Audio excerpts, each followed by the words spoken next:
పేర్ని నాని. ప్రత్యేకంగా ఈయన గురించి మనం మాట్లాడుకోవాల్సిన అవసరమే లేదు, మనందరికీ సుపరిచితులే. పైగా ఆంధ్రప్రదేశ్లో వైఎస్ఆర్సీపీ పార్టీలో అత్యంత బలమైన మనిషి అనేది కూడా మనకు తెలిసిందే. పేర్ని నాని ఏదైనా ఉంటే కుండ బద్దలు కొట్టి మాట్లాడే తత్వం. అధినేత తప్పు చేసిన దాన్ని నిలదీసే నైజామున్న ఏకైక నాయకుడిగా పేరున్న వ్యక్తి. జగన్ అంటే చాలా అమితమైన ఇష్టం. జగన్కు సైతం పేర్ని నాని అంటే అంతే ఇష్టం. తాజాగా పేర్ని నాని అధికారులకు చుక్కలు చూపించారు.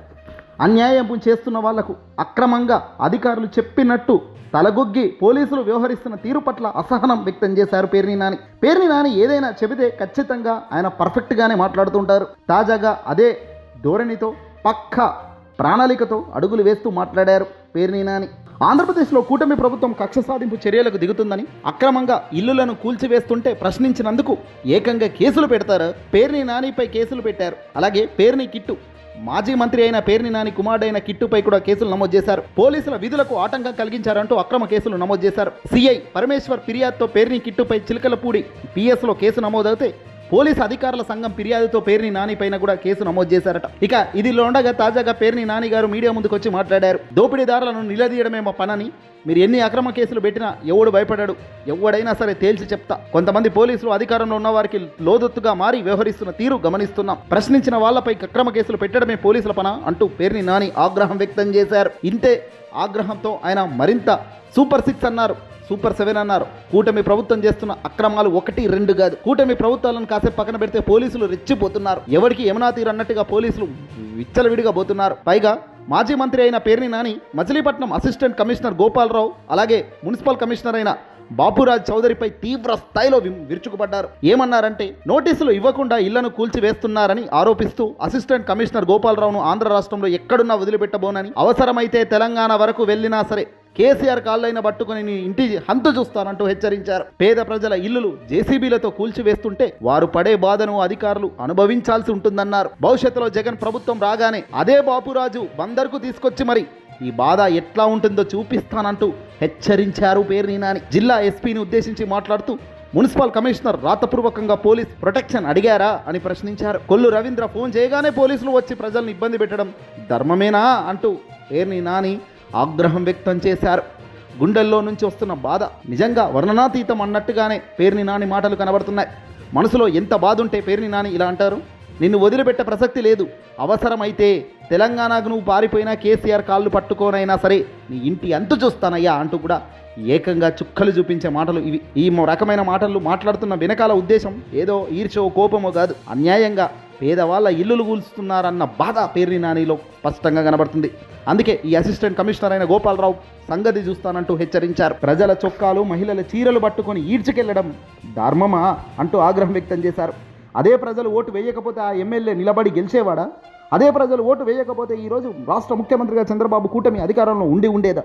పోలీసులు అంటే ప్రజలకు రక్షణ కవచంలో నిలబడాల్సిన వ్యవస్థ పోయి అధికారంలో ఎవడుంటే వాళ్లకు జై కొట్టే పరిస్థితి వచ్చిందన్నది నిజం అన్నది పేర్ని నాని మాటలు బట్టి కనబడుతుంది. పోలీసులతో అధికారులు ఇల్లు బందోబస్తు పెట్టించే రోజులు వస్తాయన్నారు. మీ ఇల్లులు ఇదే మాదిరిగా కూల్తాయి. మీరు అక్రమంగా ఎక్కడెక్కడ ఏ ఇల్లులు కట్టారో నాకు మీకు ఇద్దరికీ తెలుసు. ఆ టైం వచ్చినప్పుడు నిన్ను కాపలా పెట్టే నీ ఇల్లు ఊగిస్తే నీ బాధ ఎట్లుంటుందో నాకు తెలుసు అంటూ కూడా పేర్ని నాని గారు ఆగ్రహం వ్యక్తం చేశారు. ఏదేమైనా కష్ట సమయంలో పేదవాళ్లకు అండగా ఉండాలి. అండగా ఉన్నప్పుడే నిజంగా ఆ పార్టీకి విలువ, వాల్యూ ఉంటుంది. ఇందులో వైఎస్ఆర్సీపీ పార్టీ అధికారంలో ఉన్నా అధికారంలో లేకపోయినా పేదలకు అన్యాయం జరుగుతున్న వాళ్లకు అండగానైతే నిలబడడంలో ముందు వరుసలో ఉంటుంది. నోటీసులు ఇవ్వకుండా, నోటీస్ నెంబర్ ప్రకారం కోలు తీయకుండా నేను వీళ్ళకు నోటీస్ ఇచ్చాను, వాళ్ళకు నోటీస్ ఇచ్చానంటూ అబద్ధపు హామీలు చెప్తున్నారు. పోలీస్ ప్రొటెక్షన్ రాతపూర్వకంగా అడిగాడా? నిన్నెవడు అడిగాడు? ఎస్పీ గారు, మీరు ఊరికే కొల్లి రవీంద్ర తాను అంటే తందానా అని కోలు రవీంద్ర ఫోన్ చేయగానే మీరు లేచి వచ్చి పోలీసులను పంపిస్తే ఇది ధర్మమా? ఇది ఐపీఎస్ ఉద్యోగానికి కానీ ఎస్పీ గారు రాతపూర్వకంగా కమిషనర్ మిమ్మల్ని అడిగాడా? కూడా ఇదంతా కూడా వాళ్ళు అడిగితే కనుక మీ మీడియా రిలీజ్ చేయండి.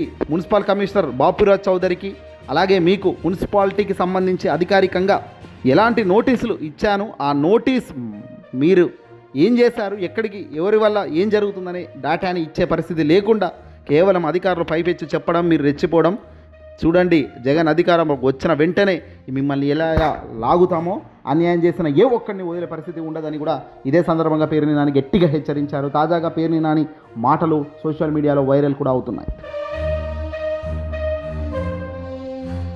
ఎంత బాధగా ఉంటాయో నొప్పి తెలియాలా? 3 ఏళ్ళు ఆగు. ఇదే బాపిరాజు కమిషనర్ ని బందర్లో కమిషనర్ గా తీసుకొచ్చి ఇంకా అతను 2034 దాకా ఉంటాడు సర్వీస్ లో.